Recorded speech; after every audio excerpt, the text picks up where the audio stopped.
Good afternoon. We're just here to provide a brief update on the double homicide that occurred over the weekend. There's not a lot of information that we're able to share at this juncture. The investigation is ongoing and active, and there's many investigative leads that our Criminal Investigation Division personnel are following up on.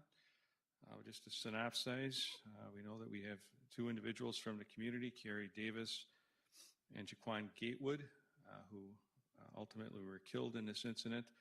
Our condolences to their families as we continue to investigate this to find out exactly what happened and who is responsible for this heinous crime. To recap, our officers were sent Saturday, November 19th at approximately 3:17 a.m. to report of shots fired in the 1000 block of 15th Street North. Upon arrival, the officers located the two decedents along with several other people who had been at the residence for a gathering. We are currently interviewing many of those folks, and we're also seeking any other additional witnesses to this crime. We would certainly encourage our community, if there's anyone out there that was either at this particular gathering at the house in that 15th Street North block, or was a witness to this in any way, to please contact our tip line so that we can reach out to them and gather any additional information that they may have. And that's currently where we sit in terms of the investigation. I'll try to answer questions, but again, there's not much information that I can elaborate on in detail due to the comprehensive nature of the investigation. Yes, Matt?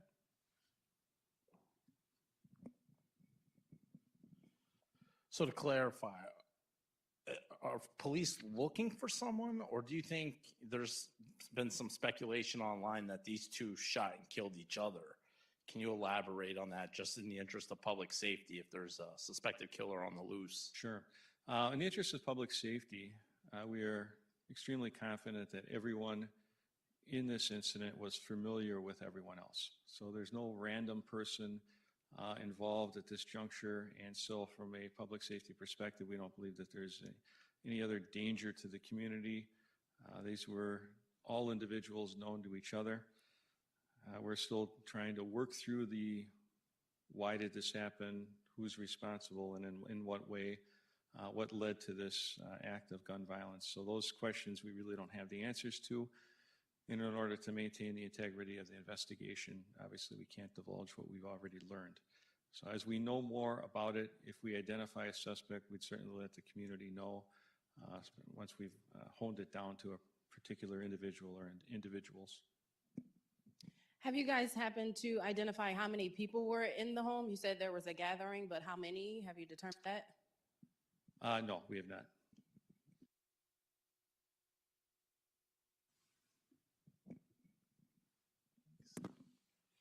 Can you share how many firearms have been recovered? No, we can't provide any of those specifics at this time, sir. Was the gathering a party? It was a gathering of individuals known to each other. I don't know if I would categorize it as a party at this juncture. Do you mind if I ask two questions so Paul doesn't have to keep running around? The first one, whose home is it? That information we aren't divulging at this juncture either. So you can't say if either of the two men lived there? I'll follow up with you on that. I'm not certain that they did live. Do you know that, sir? Okay. Neither one of them lived there. Okay. And is there an indication that this may have either been gang-related or something in regards to their rap careers? Both of them appear in rap videos together. Any indication if there was beef between them from the rap game or if this was gang-related? Nothing at this time.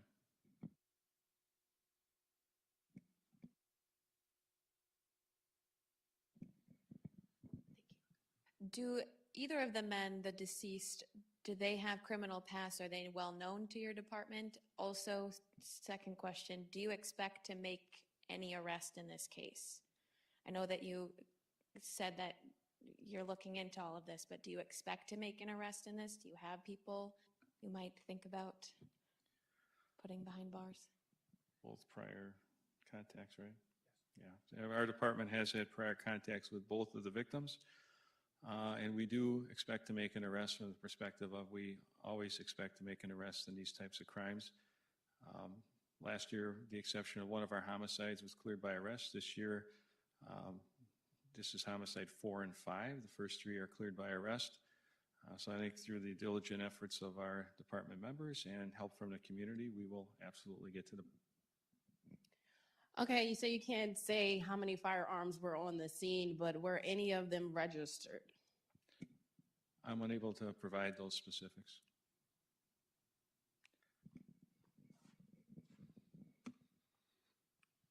Do you have suspects in mind at this point? No, we're continuing our investigation to try and figure all of that out. As I said earlier, the details of what led up to this are still under investigation. We are still conducting interviews of witnesses and attempting to locate others. And so until we really get those details, we haven't identified any suspects. No suspects identified. Okay, thank you.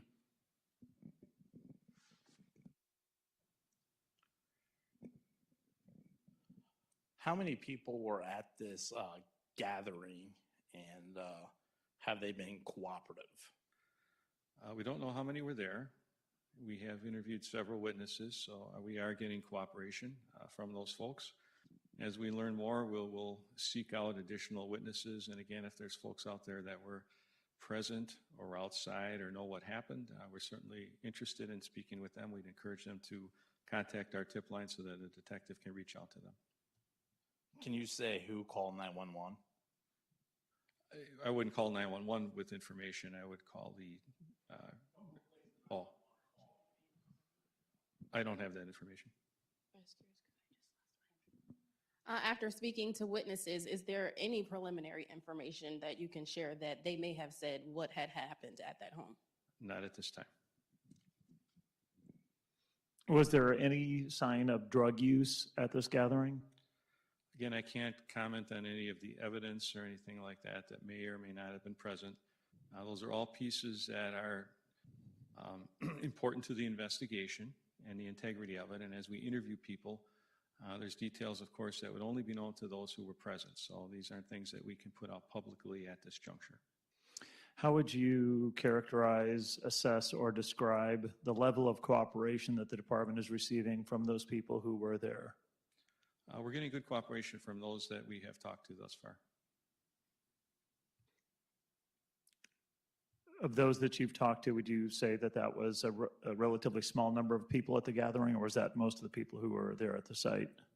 Yeah, not able to comment on it at this time, sir.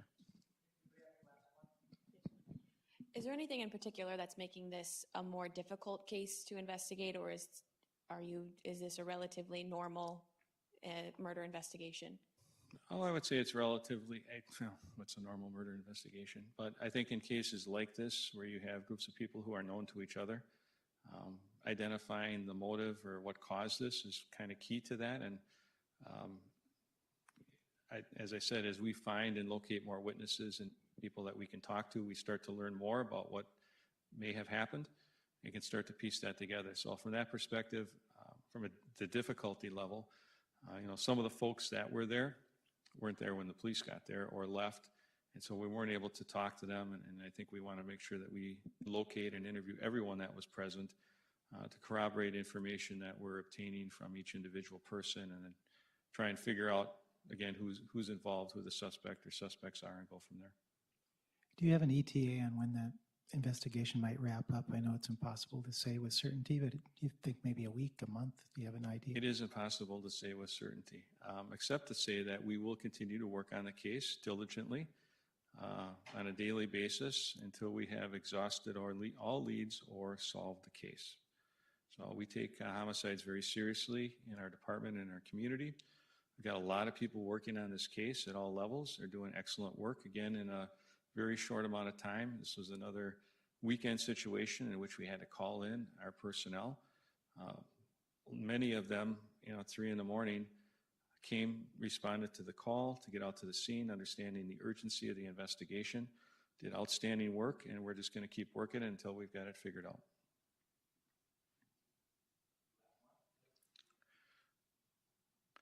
Are you going to ask me if it was a full court press? No. Okay. Zone defense. Yes, Thanks for the time. thank you.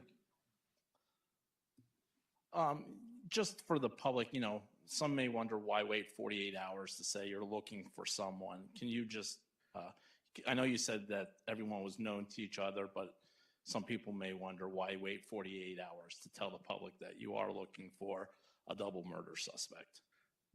I didn't say we're looking for a double murder suspect. I said we don't know who the suspect is right now. I thought you said you hope to make an arrest in this case. We do. We do hope to make an arrest at some juncture. Right now, we're not in a position to do that. We haven't identified all the people involved. Okay. Yeah, so I was speaking generically. Yes, we will work the case until we exhaust all leads or make the arrest and identify the suspect. So at this juncture, we're not there. Okay.